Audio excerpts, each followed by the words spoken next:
அஸ்ஸலாமு அலைக்கும் வரஹ்மத்துல்லாஹி வபரகாத்துஹு. மற்றொரு பிறையொளி நிகழ்ச்சியினூடாக உங்கள் அனைவரையும் சந்திப்பதில் பேரின்பம்.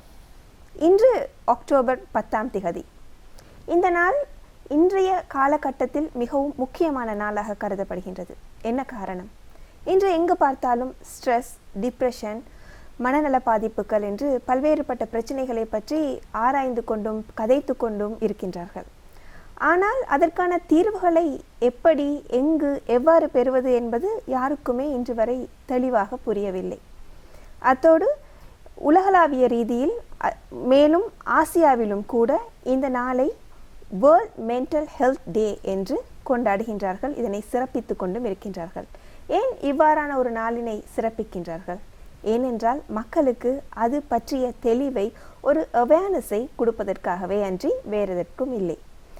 அப்படியானால் இந்த வருடத்தின் அக்டோபர் மாதம் 10 2025 ஆன இந்த வருடத்தின் கருப்பொருளாக எதனை ஏற்றுக்கொண்டிருக்கின்றார்கள்? சேவைகளுக்கு அணுகல், பேரழிவுகள் மற்றும் அவசர நிலைகளில் மனத்தின் நலம். இதுதான் இந்த வருடத்தின் கருப்பொருளாக இருக்கின்றது. சேவைகளுக்கு அணுகல் என்றால் மாணவர்களுக்கு ஏற்படுகின்ற பிரச்சனைகள் அல்லது வீட்டில் இருக்கும் பெண்களுக்கு, அப்படி இருக்கின்றவர்களை தாண்டி பிரச்சனைகளில் பாதிக்கப்பட்டவர்களுக்கு, அதாவது உதாரணமாக இயற்கை பேரழிவுகள் அல்லது ஏதாவது ஒரு போர் நடந்த சூழலில் வாழும் மக்கள் அல்லது அதில் வேலை செய்யும், தங்களை ஒரு வாலண்டியராக தங்களை அறிமுகப்படுத்தி கொள்ளும் அந்த நபர்கள், அவர்கள் எதிர்கொள்கின்ற பிரச்சனைகள், அவற்றுக்கான தீர்வுகள் என்ன, உளநலனை பற்றி அவர்களுக்கு என்ன தெரியும்? ஏனென்றால் மன ரீதியான காயங்களை ஆற்றுவது மிகவும் கடினம். உடல் ரீதியான காயங்கள் வெளிப்பட்டு விடும் அல்லது அதில் ஒரு வலி இருக்கும், அது மற்றவர்களுக்கு தெரிந்து கூட விடலாம். ஆனால் உள்ளத்தில் ஏற்படும் காயங்களை எப்படி மாற்றுவது, எப்படி ஆற்றுவது, அதை பற்றிய கலந்துரையாடலாகத்தான் இன்றைய நிகழ்ச்சி அமையவிருக்கின்றது. இன்றைய நிகழ்ச்சியில் எம்மோடு இணைந்து கொள்ள கலையகம் வருகை தந்திருக்கின்றார். உளவியல் துறையில் முதுமானி பட்டத்தினை கற்றுக்கொண்டிருக்கும், மேலும் பகுதி நேர சைக்காலஜிக்கல் கவுன்சிலராக அக்குரணை ராயல் கேர் ஹாஸ்பிட்டல் மற்றும் ஷஃபா கவுன்சிலிங் சென்டரிலும் பேருவலையில் அமைந்துள்ள எம்பவர் ஸ்டேஷனிலும் தன்னுடைய சேவையினை உளவள ஆலோசகராக வழங்கி வருகின்றார். மேலும் இந்த துறை சார்ந்த பல்வேறுபட்ட கற்கை நெறிகளை மேற்கொண்டு வரும் சகோதரி உளவள ஆலோசகர் திருமதி ஃபர்ஹானா கஃபூர் அவர்களை இன்றைய கலந்துரையாடலினூடாக சந்திப்பதில் மிக்க மகிழ்ச்சி. அஸ்ஸலாமு அலைக்கும் வரஹ்மத்துல்லாஹி வபரகாத்துஹு. சகோதரி. வலைக்கும் சலாம் வரஹ்மத்துல்லாஹி வபரகாத்துஹு. எப்படி இருக்கீங்க? அல்ஹம்துலில்லாஹ், நல்லா இருக்கும். இன்று வேர்ல்ட் மென்டல் ஹெல்த் டே என்ற ஒரு நாள். இன்றைய நாளில் உங்களை சந்திப்பதில் எங்களுக்கு மிக்க மகிழ்ச்சி. உளநலம், மனநலம் என்றால் என்ன? ஏன் உடல் நலத்திலிருந்து இந்த மனதின் நலம் வேறுபட்டு காணப்படுகின்றது? நல்ல ஒரு கேள்வி கேட்டீங்க. மென்டல் ஹெல்த் என்பது முதலாவதாக, மென்டல் என்பது நாங்கள் புரிந்து கொள்ள வேண்டும் உளநலம், உளநல ஆரோக்கியம், மென்டல் ஹெல்த் என்று நாங்கள் சொல்வோம். உளநலம் என்பது உடல், உள்ளம், ஆன்மீகம், சமூகம், இந்த நாளையும் சமநிலை பேணும் இடத்தில் ஒரு உடல்நல ஆரோக்கியம் உள்ளவராக நாங்கள் கருதப்படுவோம். உடலில் பிரச்சனைகள் ஏற்படுகின்ற போது அது உள்ளத்தை பாதிக்குது, அதே போல் உள்ளத்தில் பிரச்சனைகள் ஏற்படுகின்ற போது உடலை பாதிக்குது. இது ரெண்டும் சமூகத்துடன் தொடர்பு படுகின்ற போதும் அதே நேரம் ஆன்மீக துறையில் அவர் எவ்வாறு இருக்கிறார் என்பதையும் காட்டித்தான் உடல்நல ஆரோக்கியமாக கருதப்படுகிறது. பொதுவாக இந்த உளநல பிரச்சனைகள் வருவதற்கான காரணங்கள் என்னென்ன? முதலாவது காரணம் பரம்பரை அழகுகளால் இந்த உளநல பிரச்சனைகள் ஏற்படுகிறது. அதுபோல் மூளையில் ஏற்படுகின்ற கெமிக்கல் இன்பேலன்ஸ், அதே போல் அடிக்கடி மன நெருக்கடிக்கு உள்ளான ஒரு பாதிப்புக்கு உள்ளான ஒரு சூழலில் இருக்குமாயின் அவர்களுக்கான இந்த காரணங்கள் மூலமாக மென்டல் ஹெல்த் பாதிப்புக்கு உள்ளாகிறார்கள். இப்படி மனநலம் பாதிக்கப்பட்டவர் என்பதனை சுற்றி இருப்பவர்கள் அல்லது சமூகத்தினர் அல்லது உறவுகள் எப்படி தெரிந்து கொள்ளலாம்? அவர்களிடம் எவ்வாறான மாற்றங்களை சுற்றி இருப்பவர்களால் அறிந்து கொள்ளக்கூடியதாக இருக்கும்? நல்ல ஒரு கேள்வி கேட்டீங்க. பொதுவாக உடலில் பிரச்சனைகள் ஏற்படுகின்ற போது அதனை நாங்கள் அணுகி, வைத்தியரை அணுகி உடனே அதற்கான சிகிச்சைகளை நாங்கள் பெறுகின்றோம். ஆனால் உள்ளத்தில் பிரச்சனை ஏற்படுகின்ற போது அதனை அறிந்து கொள்வதற்கும் தாமதமாகிறது. அதே போல் அதற்கான சிகிச்சைகளை எடுப்பது கூட விருப்பமில்லாமல் போய்விடுகிறது. பொதுவாக நாங்கள் யோசிப்போம் மென்டல்ன்ற சொல்லும் போதே அந்த வார்த்தையிலேயே ஒரு பைத்தியக்காரத்தனம் என்ற ஒரு எண்ணம் வந்து விடுது. மென்டல்டா எனக்கு பைத்தியம் அந்த ஒரு கண்ணோட்டத்தை தான் பார்ப்பார்கள் ஒழிய மனதில் என்னத்தால பிரச்சனை வருகின்றது என்பதை அறிந்து கொள்வதற்கு ஒரு வழிகாட்டியிடமோ ஒரு வைத்தியரை அணுகுவதன் மூலமாக யோசிப்பது இல்லை. அதை முதலாவது காரணம் அவங்களோட ஸ்டிக்மா. இப்போ பொதுவாக என்னிடம் வருகின்ற கவுன்சிலிங்க்கு வர பிரச்சனைகளில் வந்து கவுன்சிலிங் மூலம் ட்ரீட்மெண்ட் பண்ண வேண்டிய பிரச்சனையை வந்து வைத்திய உள சிகிச்சை மூலமாக ட்ரீட்மெண்ட் பண்ண வேண்டிய நிலைமைக்கு தள்ளப்படுகிறார்கள். அதற்கு காரணம் அதற்கான தெளிவின்மையால் நாள் பட அவர்களிடம் மென்டல் ஹெல்த் வந்து அதிகரிக்கப்பட்டு அது உளநல சிகிச்சைகளுக்கு தள்ளப்படும். சில நேரங்களில் அதுக்கும் போகாமலும் வைத்தியர்களை அணுகி மருந்துகளை எடுத்து அது மூலமாக அதிக அளவு பாதிக்கப்பட்டு பாரிய அனர்த்தங்களுக்கு உள்ளாகுவதை நாங்கள் கண்டு கொண்டிருக்கின்றோம். ஆம் சகோதரி, நீங்கள் இதை பற்றி சொல்லும் பொழுது பெரியவர்களே அவர்களுக்கு உள்ளம் சார்ந்த பிரச்சனைகள் அல்லது என்சைட்டி, ஸ்ட்ரெஸ், டிப்ரெஷன், மனச்சோர்வுகள் இருக்கிறது என்பதை வெளியே சொல்வதற்கு தடுமாறுகிறார்கள். ஆனால் இருக்கின்ற தகவல்களின்படி இன்றைய காலகட்டத்தில் குழந்தைகள் கூட தற்கொலைக்கு முயல்கின்றார்கள். அப்படியானால் பெற்றோர்கள் எவ்வாறு அதை அறிந்து கொள்ள முடியும்? என்னுடைய பிள்ளைக்கு மனநலம் பாதிக்கப்பட்டிருக்கின்றது, அவர் ஏதோ ஒரு என்சைட்டியில் அல்லது ஏதோ ஒரு ஸ்ட்ரெஸ்ஸில் அவர் இருக்கிறார் என்பதை எவ்வாறு இந்த பெற்றோர்களால் உணர்ந்து கொள்ளக்கூடியதாக இருக்கின்றது? முதலாவதாக மென்டல் ஹெல்த் உளநலம் பாதிக்கப்பட்டவராயின் அவருடைய அன்றாட வாழ்க்கையில் நடக்கின்ற வேலைகளை கூட அவர்கள் செய்யாமல் போய்விடுவார்கள். பொதுவாக அவங்களோட ருட்டீன் ஒர்க் அன்றாடம் நடக்கின்ற அவங்க சமைக்கிறதா இருக்கட்டும், வீட்டு வேலைகளையாக இருக்கட்டும், பிள்ளைகளை பராமரிக்கிறதாக இருக்கட்டும், அதே நேரம் பிள்ளைகளாக இருந்த பாடசாலைக்கு போவதாக இருக்கட்டும், மற்ற விளையாடுவதாக இருக்கட்டும், இதுகள் அனைத்தும் அவங்களோட வேலையில் வந்து கவனம் செலுத்தாமல் ஒரு இடத்துல தனிமையில் இருக்க விரும்புவாங்க. பொதுவாக உடல்நலம் பாதிக்கப்பட்ட நாங்கள் சொல்லுவோம், எனக்கு கொஞ்சம் மனசுக்கு கவலையாகிக்குது, நான் கொஞ்சம் தனியாக இருந்துட்டு வரேனே அப்படின்னு சொல்லுவாங்க. அப்போ யோசிப்போம் நாங்கள், ஏன் இவங்க திடீர்னு தனிமையில் இருக்கிறாங்க, என்ன சரியா அவங்களுக்கு பிரச்சனையா அப்படின்னு நாங்கள் வினாவும் கூடும். பொதுவாக பிள்ளைகள் இடத்துல பிஹேவியர்ஸ் சேஞ்சஸ் தான் காட்டும். இப்போ உள்ளத்தில் பிரச்சனை ஏற்பட்டால் அதில் வந்து அவங்களோட பிஹேவியர் மூலமாக நாங்கள் அறிந்து கொள்ளலாம் இவர் உளநலம் பாதிக்கப்பட்டவரா என்பது. அதேபோல் இன்றைய தலைமுறையினர், குறிப்பாக இளைஞர்கள், டீனேஜ் 15 வயது பருவத்தில் இருக்கும் மாணவ செல்வங்கள் கூட அதிகமாக படிக்கின்ற கல்வி சார்ந்த பிரச்சனைகள் அல்லது நண்பர்கள் தோழர்கள் சார்ந்த பிரச்சனைகள், அதையும் தாண்டி ஆசிரியர்களிடம் அவர்களுக்கு இருக்கின்ற அந்த ஆசிரியர்களிடம் இவர்கள் காண்கின்ற குறைகள், உறவினர்கள் மூலம் நடக்கின்ற துஷ்பிரயோகங்கள், இவ்வாறான பல்வேறுபட்ட விடயங்களை இன்றைய இளம் தலைமுறையினர் அதிகமாக சந்திக்கின்றனர். அதே போல் இன்னொரு விடயம், முன்னர் எல்லாம் ஒருவர் வசதியாக வாழ்ந்து விட்டால் அது அந்த பிள்ளைகளுக்கு பெருசாக தெரியாது. தன்னுடைய உறவினர் ஒருவர் இன்னும் வசதியாக இருக்கின்றார், அவர் இப்படி ஒரு வாழ்க்கையை வாழ்கின்றார், அவருடைய குழந்தைகளுக்கு இப்படியான சௌகரியமான விடயங்களை ஏற்படுத்தி கொடுக்கின்றார், தன்னுடைய தந்தையின் சகோதரர், அந்த மாதிரியான விடயங்கள் அன்றைய காலகட்டத்தில் பெரிதாக தெரியாது. இன்று சமூக ஊடகங்களின் ஊடாக அன்றாட வாழ்க்கையில் என்ன நடக்கின்றது என்பதனை வாட்ஸ்அப் ஸ்டேட்டஸ்களின் ஊடாக அல்லது இன்ஸ்டா, ஃபேஸ்புக்களின் ஊடாக பிள்ளைகள் தெரிந்து கொள்கிறார்கள். இதனாலும் பிள்ளைகள் பாரிய மன அழுத்தத்துக்கு உள்ளாக்கப்படுகிறார்கள் இல்லையா? அதற்கு எப்படி இந்த பெற்றோர்கள் தீர்வினை வழங்க முடியும்? பொதுவாக பேரண்டிங்கிறது வந்து முதலாவதாக பேரண்ட்ஸ் எப்படி நடந்து கொள்ளன்றது தான் இருக்குது. இன்னைக்கு வளர்ந்து வரும் இந்த நாகரிக வாழ்க்கையில் வந்து பிள்ளைகளை விட பேரண்ட்ஸ் நாங்கள் எப்படி நடந்து கொள்ளன்றது தான் இன்னைக்கு இருக்கிற ட்ரெண்டு. பொதுவாக பிள்ளைகளை போல நாங்கள் வந்து பிள்ளைகளுக்கு சில விடயங்களை செய்து காட்ட வேண்டும். சில நேரங்களில் பிள்ளைகளுக்கு படின்ட்டு நாங்கள் சில நேரங்கள் ஃபோனோடு நாங்கள் இருப்போம். அதே போல் பிள்ளைகளுக்கான நேரத்தை வந்து நாங்கள் குவாலிட்டி டைம் வந்து பிள்ளைகளுக்கு கொடுப்பதில்லை. இப்போ ஒரு நாளைக்கு 2.5 hours 2.5 மணித்தியாலும் பிள்ளையுடன் தொடர்ச்சியாக நாங்கள் கலந்துரையாடி அவர்களுக்கான வேலை வலு எப்படி இருக்குது, அவர்களை எப்படி அதை சுமையை இறக்க வேண்டும், அப்படி ஒரு வழிகாட்டியாக ஒரு தோழியாக நாங்கள் இருக்க வேண்டும். ஆனால் நாங்கள் இருப்பதில்லை, அதற்கான நேரத்தையும் நாங்கள் செலவிடுவதில்லை. பிள்ளைகளோட அன்பை வந்து நாங்கள் எப்படி காட்டுவோம்னா பிள்ளைகளுக்கு விலை உயர்ந்த மதிப்புள்ள பொருட்களை வாங்கி கொடுப்பதன் மூலம் அவர்களோட அன்பை வந்து ஏசியோ பேசியோ அப்படி காட்டி தான் நாங்கள் பழக்கப்பட்டிருக்கிறோம். அப்படி பழக்கப்படுகின்ற போது பிள்ளைகளும் எங்களுடன் இருக்கின்ற அந்யோன்யத்தன்மையும் வலுவிழந்து போய்விடுகிறது. அதால் பிள்ளைகளுடைய வாழ்க்கையில் நடக்கின்ற பிரச்சனைகளை யாரிடம் சொல்வதென்று பிள்ளைகளுக்கிலேயே ஒரு கேள்வி ஒன்று இருக்கின்றது.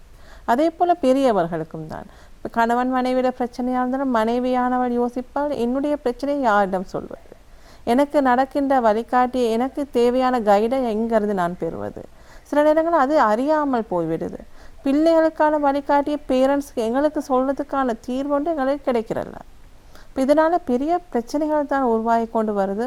அதனால் பிள்ளைகள் ஒரு மன அழுத்தத்துக்காகி ஸ்ட்ரெஸ் ஆகி டிப்ரெஷன் ஆகி தற்கொலை முயற்சிகளுக்கு போவதற்கு நாங்களே ஒரு காரணமாக அமைந்து விடுகிறது.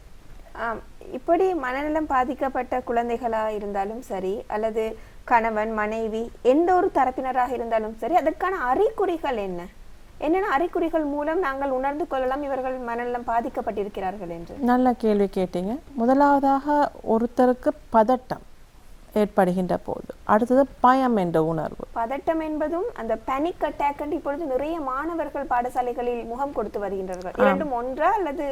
பெனிக்ன்றது வந்து ஃப்ரீஸ் ஆகிறது. நாங்கள் சொல்லுவோம் ஃபிட் வந்துன்னு சொல்லுவாங்க சில பேர். அதை அறிகுறி வந்து பெனிக் அட்டாக் வாரதும் ஃபிட் வாரதும் கிட்டத்தட்ட ரெண்டும் ஒரு நிலை மாதிரி தான். இந்த பெனிக் வந்து வார காரணம் வந்து ஒரு விடயத்தை நாங்கள் ஃபேஸ் பண்ண தெரியாமல் அந்த இடத்துல ஃப்ரீஸ் ஆகிறது.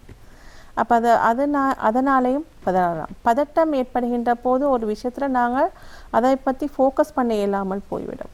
அதே நேரம் பேய் பயமிடுவோம். அதே நேரம் அதிக அளவு கோவப்படுறது, எந்த நேரம் கவலையாக இருக்கிறது, அழுந்து கொண்டிருக்கிறது, தனிமையில் இருக்கிறது, குளிக்காமல் இருக்கிறது, அடுத்தது வந்து ருட்டீன் ஒர்க்களை செய்யாமல் விடுறது, படிக்காமல் கல்வியில் நாட்டம் இல்லாமல் இருக்கிறது, தனியாக பேசுறது, தனியாக அழுகிறது, இப்படியான பிரச்சனைகளை நாங்கள் காணுகின்ற போது இதெல்லாம் ஒரு மென்டல் ஹெல்த் ஸ்டேபிலிட்டி இல்லைன்ற ஒரு அறிகுறியை தான் நாங்கள் சொல்லலாம். ஓகே, அப்படியாக இருந்தால் இந்த அறிகுறிகளை எவ்வாறு அவர்கள் தவிர்க்கலாம் அல்லது அதிலிருந்து எவ்வாறு அவர்கள் மீண்டு வருவதற்கு உதவி செய்யலாம்? இந்த மன அழுத்தத்தை அல்லது இந்த ஸ்ட்ரெஸ் என்சைட்டி போன்றவற்றிலிருந்து விடுபடுவதற்கு என்னென்ன மாதிரியான முயற்சிகள் செய்யலாம்? முதலாவதாக ஒரு ஒர்க்கில் வந்து எங்களோட ருட்டீன் ஒர்க் பாதிக்கப்படக்குள்ள மென்டல் ஹெல்த் நாங்கள் உள்ளாகின்றோம். இப்போ மென்டல் ஹெல்த் உள்ளாகின்ற போது அது வந்து ஒரு வாரத்துக்கு, இப்போ எக்ஸாம்பிள் எங்களோட கூட இருந்த ஒரு நெருங்கிய நண்பன் ஒருவன் இறந்து விட்டான்னு சொல்லுவோம். அப்போ அது உறவு இழந்ததுக்கு பிறகு வார கிரீஃபை வந்து நாங்கள் யோசிப்போம், தனிமையிலே அழுது கொண்டிருப்பாங்க. அப்போ அதுக்கு நாங்கள் ஆறுதல் கொடுத்து சரி கவலையாக இருக்கிறாங்கன்னு நினச்சிட்டு விட்டுருவோம். அதையே தொடர்ச்சியாக ஒரு மாதத்துக்கு பிறகும் அழுகை வருது. அதே போல் அதனை பற்றி நண்பனை பற்றி பேச்சு வருது, நண்பனுடைய பழக்கங்களை பற்றி சொல்லி இருக்கிறது. அவங்களோட அன்றாட வேலைகளை செய்யாமல் இருக்கும்போது அவர் மன அழுத்தம், அதாவது டிப்ரெஷனுக்கு உள்ளாகிருக்கிறார், மைல்டு டிப்ரெஷனுக்கு உள்ளாகிருக்கிறார் என்பதே அர்த்தம். அதையும் நாங்கள் கவனிக்காமல் விட்டோம்டா அது வந்து மொட்ரேட்டாக மாறும். அதையும் நாங்கள் கவனிக்காமல் விட்டால் சிவியர் தற்கொலை அளவுக்கு அது இட்டு செல்லும்.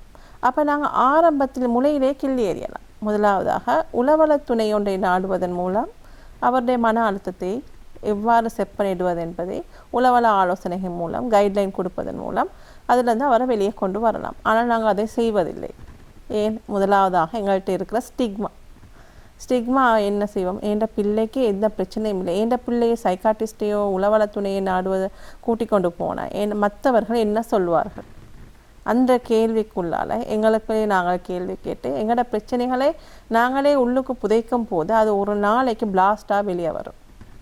வெடிக்க சிதறுகின்ற போது அதற்கு என்ன செய்யறதே தெரியாமல் நிறைய பேரண்ட்ஸ் திணறதை நாங்கள் கண்டு கொண்டிருக்கிறோம். இவ்வாறான மன அழுத்தங்கள் இன்றைய காலகட்டத்தில் இவருக்கு தான் இருக்கின்றது அப்படியெல்லாம் ஒன்றுமில்லை. சாதாரணமாக எல்லா மனிதர்களுமே ஏதோ ஒரு ஸ்ட்ரெஸ் அல்லது ஏதோ ஒரு என்சைட்டி அல்லது ஏதோ ஒரு மன அழுத்தத்தினூடாக தான் அவருடைய வாழ்க்கையை நகர்த்தி கொண்டிருக்கின்றார்கள். அப்படி இருப்பவர்களுக்கு அன்றாட வாழ்க்கையில் எவ்வாறான பயிற்சிகளின் மூலம், உதாரணமாக இந்த மூச்சு பயிற்சிகள் எல்லாம் சொல்லுவார்கள் இல்லையா, எவ்வாறான பயிற்சிகளின் மூலம் அதனை நாம் குறைத்து கொண்டு அல்லது தவிர்த்து கொள்ளலாம்?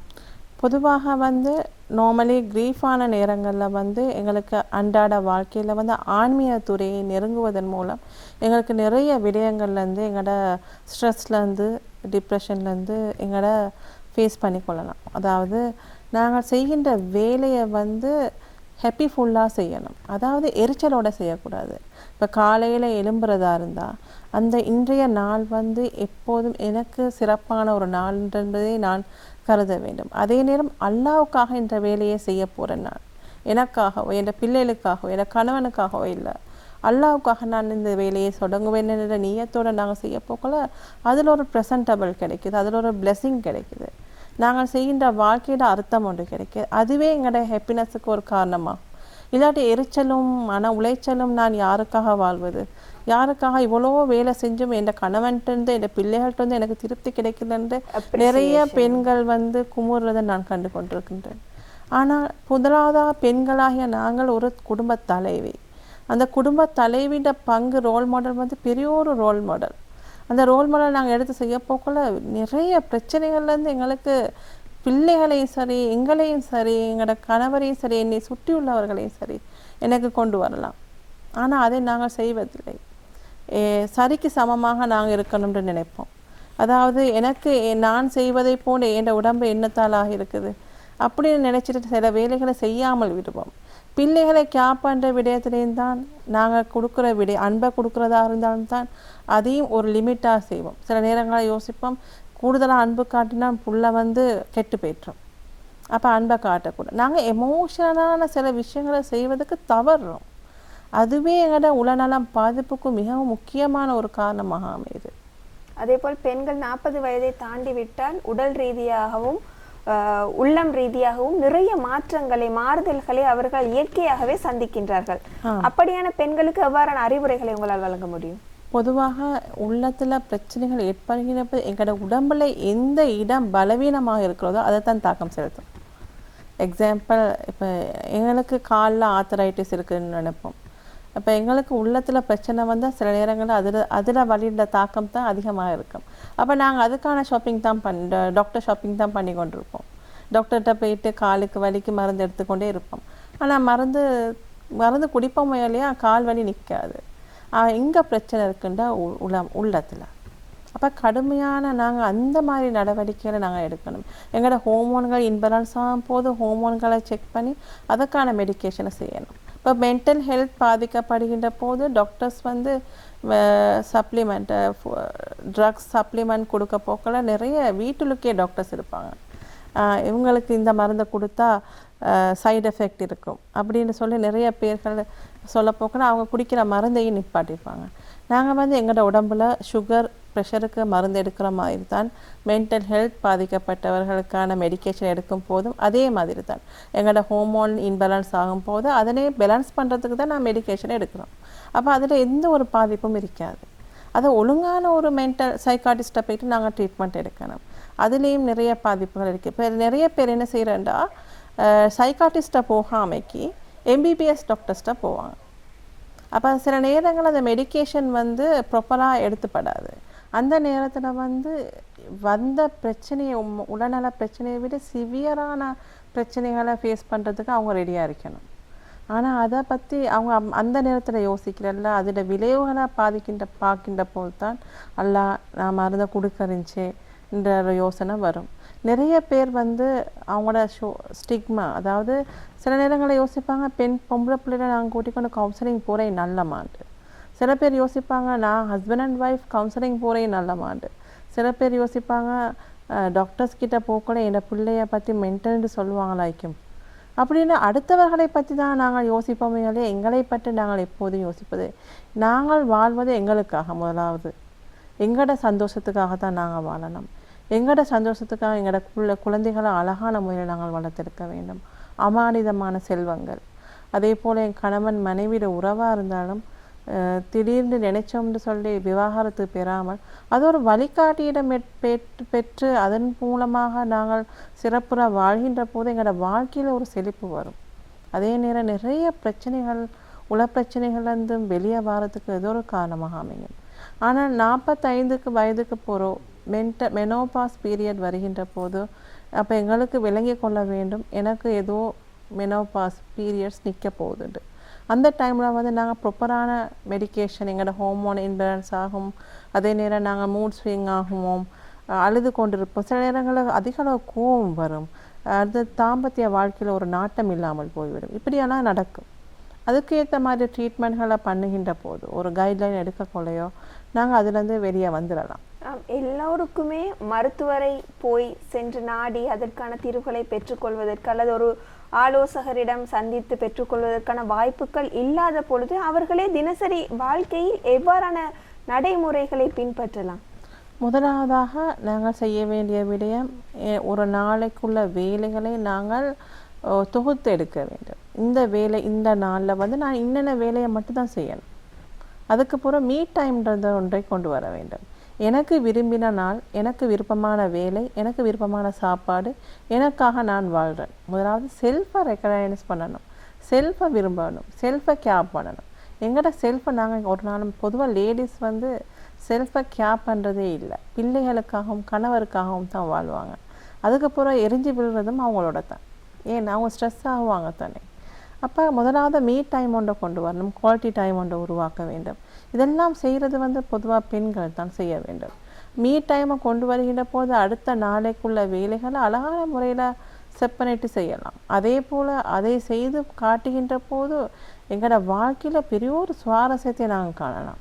அதே போல் எங்களோட வேலையோட வழுக்களை வந்து நாங்கள் மெதுவாக நாங்கள் குறைக்க வேண்டும்.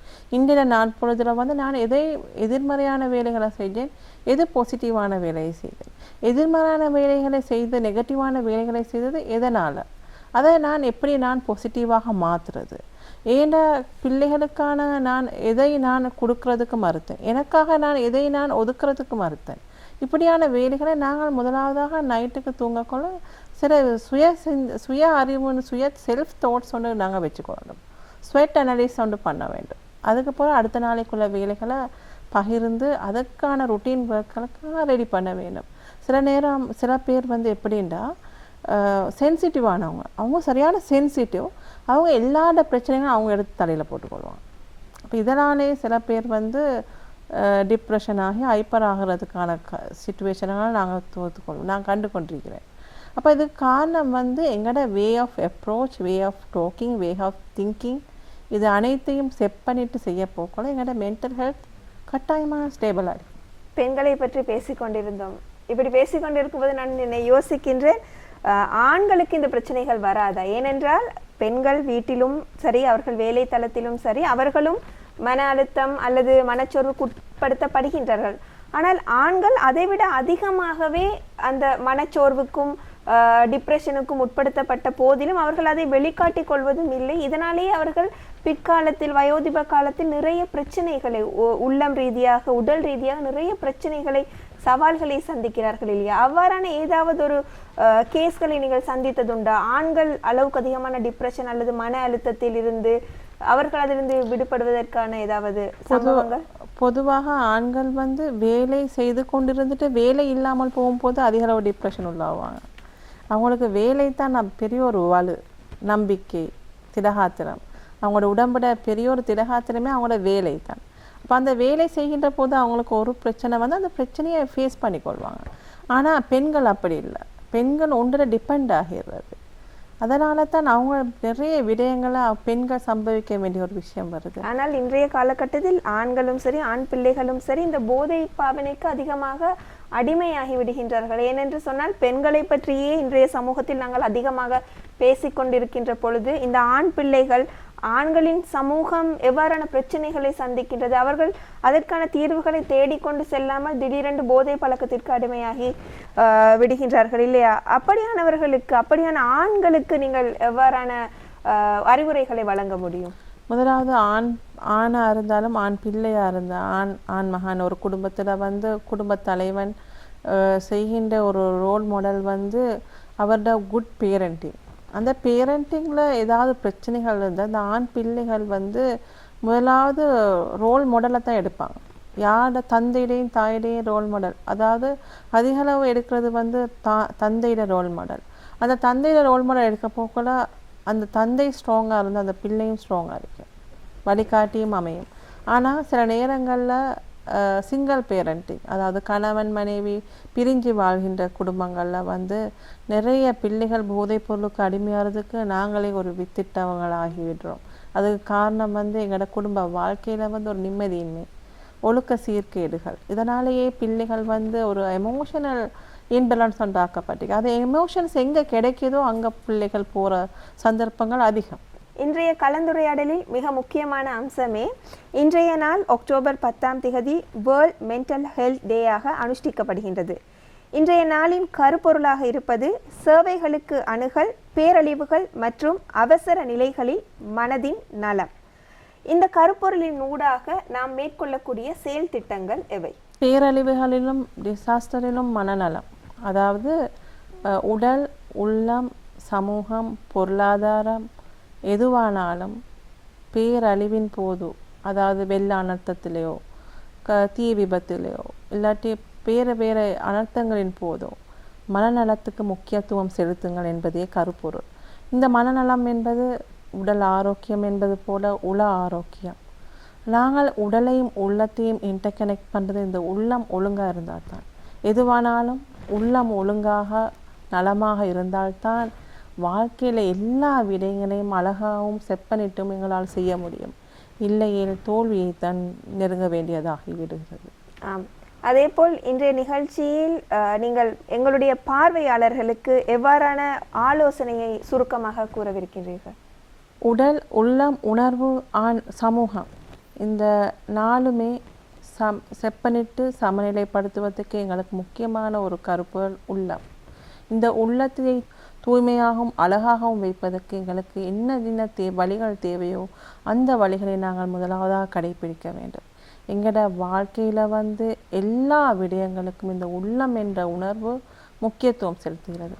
மென்டல் ஹெல்த் டே, வேர்ல்ட் மென்டல் ஹெல்த் டே என்பதை முதலாவதாக நாங்கள் புரிந்து கொள்ள வேண்டும்.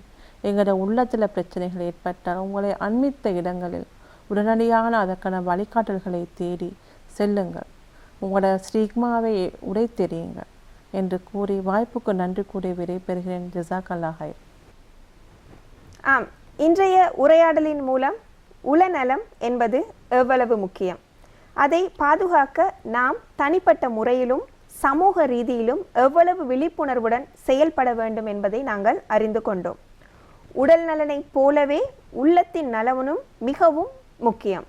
தன்னைத்தானே கவனித்துக் கொள்வதும் அதேபோல் பிறரை புரிந்து கொண்டு ஆதரிப்பதும், மன அழுத்தத்துக்கு மற்றவர்களை உள்ளாக்காமல் அப்படி இருப்பவர்களுக்கு எம்மால் முடிந்த உதவிகளை வழங்குவதுமே இன்றைய நாளில் நாம் எடுத்துக்கொள்ள வேண்டிய ஒரு தீர்மானமான முடிவாகவே இருக்கின்றது. இந்த ஆண்டு உலக மனநல தினத்தின் கருப்பொருளாக சேவைகளுக்கு அணுகல், பேரழிவுகள் மற்றும் அவசர நிலைகளில் மனநலம் என்பது.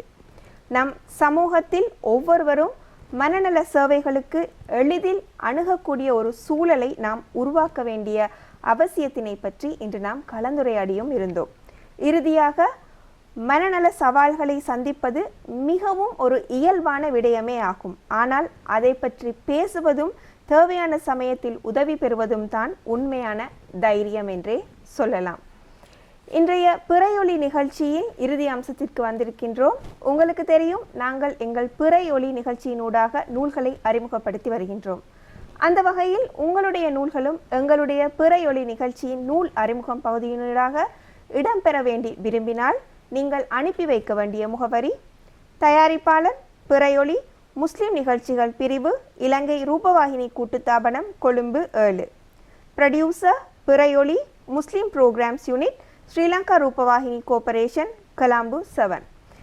இன்றைய பிறையொலி நிகழ்ச்சியிலிருந்து விடை பெற்றுக்கொண்டு மற்றொரு பிறையொலி நிகழ்ச்சியினூடாக உங்கள் அனைவரையும் சந்திக்கும் வரை, வாழ்க்கையில் நம்மை நாமே கவனித்துக் கொள்வது ரொம்பவும் முக்கியம். அதைவிட முக்கியம், நம்மால் பிறர் மன அழுத்தத்திற்கோ அல்லது மனச்சோர்வுக்கோ உட்படாமல் நம் வாழ்க்கையை வாழ்வதே ஆகும். தயாரிப்பாளர் முபாரக் மொஹிதீன் அவர்களுடன் விடை பெற்றுக்கொள்ளும் நான் ஃபாத்திமா சுமையா ஜின்னா. அஸ்ஸலாமு அலைக்கும் வரஹ்மத்துல்லாஹி வபரகாத்துஹு.